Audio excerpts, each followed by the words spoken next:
Sejarah Surveillance Kesehatan Masyarakat. Assalamualaikum warahmatullahi wabarakatuh. Perkenalkan, kami kelompok 2 untuk mata kuliah Surveillance Kesmas kelas B ingin menjelaskan bagaimana sejarah surveillance baik di Indonesia, dunia maupun secara Islam. Izinkan saya untuk memperkenalkan nama-nama anggota kelompok 2, yaitu ada Aisyah Triani Fadia, ada Safira Sulistiani, ada Ayustin Pratiwi, ada Dalila Eka Savana, ada Nur Sabita, ada Aliviola Lani Putri, dan ada Alvania Safitri Arifin. Lalu ada pembahasan dari kelompok 2, yaitu sejarah surveillance di Indonesia, sejarah surveillance di dunia, dan sejarah surveillance secara Islam.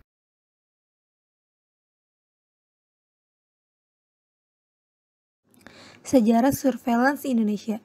Pada Agustus tahun 2003, dibuat Surat Keputusan Menteri Kesehatan Republik Indonesia tahun 2003 mengenai pedoman penyelenggaraan sistem surveillance epidemiologi kesehatan.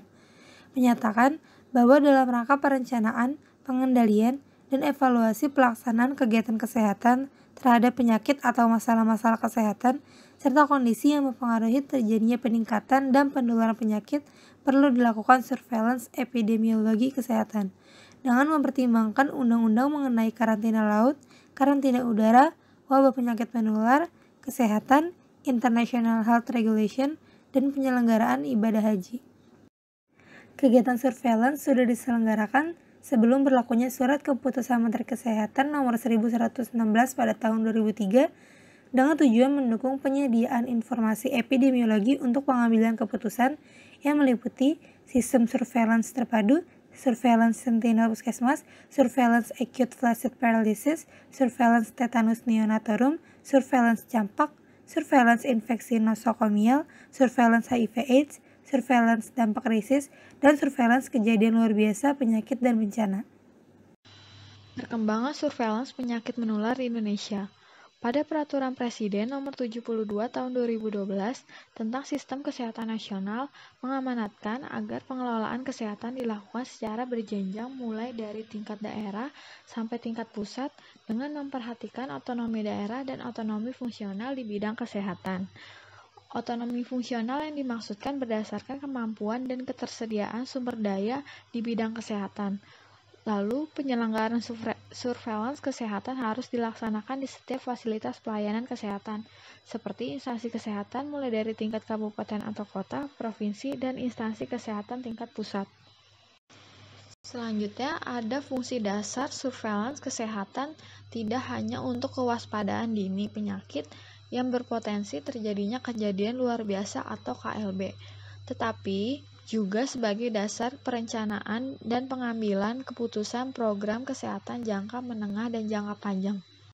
Lalu, surveillance kesehatan mencakup seluruh pelaksanaan program di bidang kesehatan yang membutuhkan pengamatan terus-menerus, analisis, dan disseminasi informasi. Hal ini sejalan dengan kebutuhan data dan informasi yang terpercaya dan mempunyai aspek kekinian. Sejarah surveillance di dunia. Surveillance ini diartikan sebagai suatu observasi dari orang-orang yang menderita penyakit menular dan dapat mengancam jiwa manusia sampai menyebabkan kematian. Penyakitnya seperti kolera, pes cacar, sifilis, dan lain-lain. Konsep surveillance pertama kali muncul di Eropa dan kemudian berkembang ke Amerika. Pada abad ke-14 dan 15, tahun 1348, terjadi wabah penyakit pes atau yang biasa dikenal dengan Black Death di Eropa. Mendeteksi terhadap penyakit ini dianggap sebagai suatu kegiatan surveillance yang pertama kali dilakukan di Eropa. Kemudian pada abad ke-16, pencatatan kematian mulai dilakukan di kota-kota besar di Eropa. Pada tahun 1532, kemudian mengeluarkan undang-undang tentang kematian di London yang dikenal dengan London Bills of Mortality. Manfaat ini dapat dirasakan pada abad berikutnya yang tentunya akan diperkenalkan oleh John Brown. Selanjutnya pada abad ke-17, pencatatan kematian dilakukan secara sporadis. Dilakukannya ini apabila ada wabah pes. Di kota Inggris, mulai melaporkan kasus kematian dan penyebabnya kepada The Hall of Parish Clerks Company. Kemudian hasilnya ini dilaporkan secara mingguan dan disebut dengan Bill Mortality. Laporannya disusun oleh John Ground pada tahun 1662 yang melaporkan data kematian berdasarkan penyebab tertentu per minggu.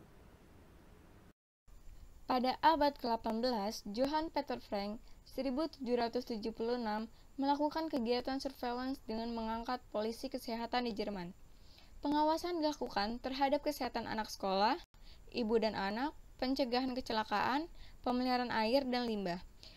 Pada tahun 1741, Amerika melaksanakan surveillance Rhode Island, mengeluarkan peraturan bahwa pegawai restoran wajib melaporkan penyakit menular yang diderita. Pada 2 tahun berikutnya, diwajibkan untuk lapor tentang penyakit kolera, demam kuning, dan cacar.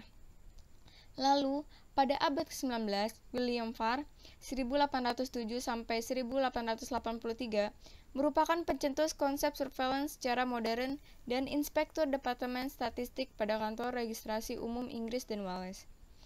Mengumpulkan statistik vital, lalu menganalisis dan mengevaluasi data, lalu melaporkan data kepada Dinas Kesehatan dan Umum.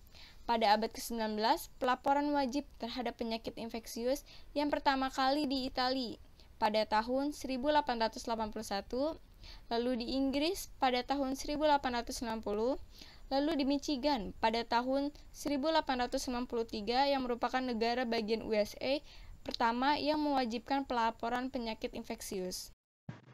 Sejarah surveillance di dunia. Abad ke-20, meningkatnya pemakaian konsep surveillance untuk pendekatan epidemi dan pencegahan penyakit infeksi mulai dikenal pada tahun ke-20. Pada tahun 1889, Inggris Raya mulai mengeluarkan peraturan wajib lapor bagi penyakit infeksi. Pelaksanaan wajib lapor penyakit demam, kuning, pes, dan cacar mulai diberlakukan pada tahun 1878 di Amerika. Dan sejak tahun 1925, semua negara bagian harus melaporkan penyakit tersebut kepada petugas kesehatan masyarakat setiap minggu. Pada saat ini, jenis-jenis penyakit harus dilaporkan di USA semakin bertambah banyak, termasuk HIV dan AIDS positif. Didirikan suatu unit surveillance di epidemiologi pada divisi penyakit menular WHO di Jenewa tahun 1965.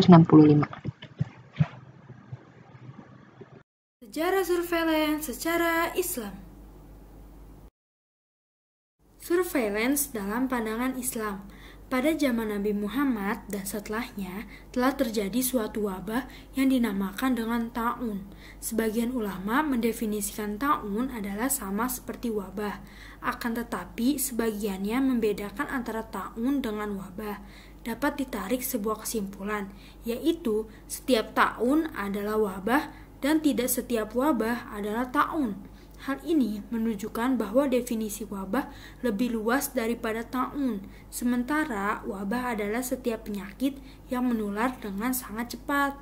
Ta'un memiliki arti lebih khusus, yaitu sejenis bisul dan penyakit yang membengkak dengan rasa sakit yang luar biasa, terasa panas dan sekitarnya merah, menghijau, menghitam, menghasilkan detak jantung yang keras dan muntah, mengeluarkan cairan dari ketiak, tangan, jari-jari, dan seluruh badan.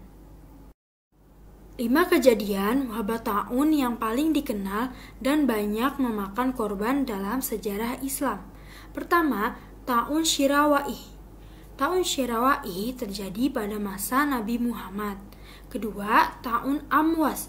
Ta'un Amwas terjadi pada zaman kekhalifahan Umar bin Khattab. Ketiga, ada ta'un Jarif.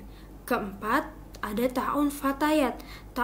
Dinamakan ta'un Fatayat karena kebanyakan yang meninggal adalah kaum pemudi.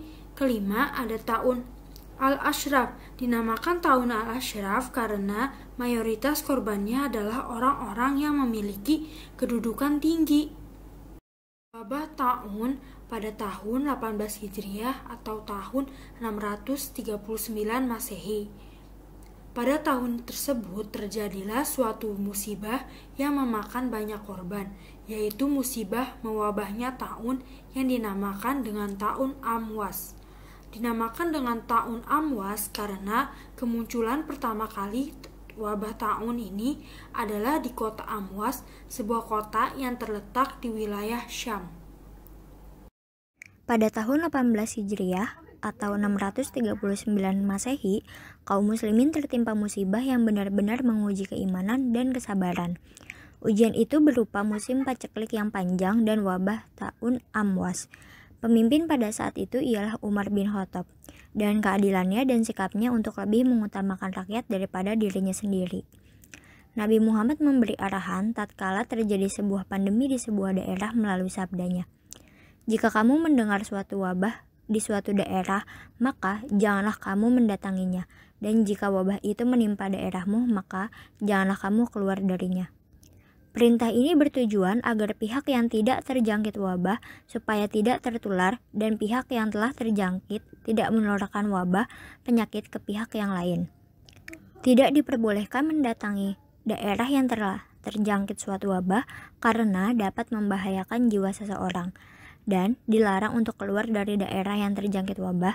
Akan tetapi, syariat menganjurkan untuk tetap bersabar dan menetap di daerah tersebut.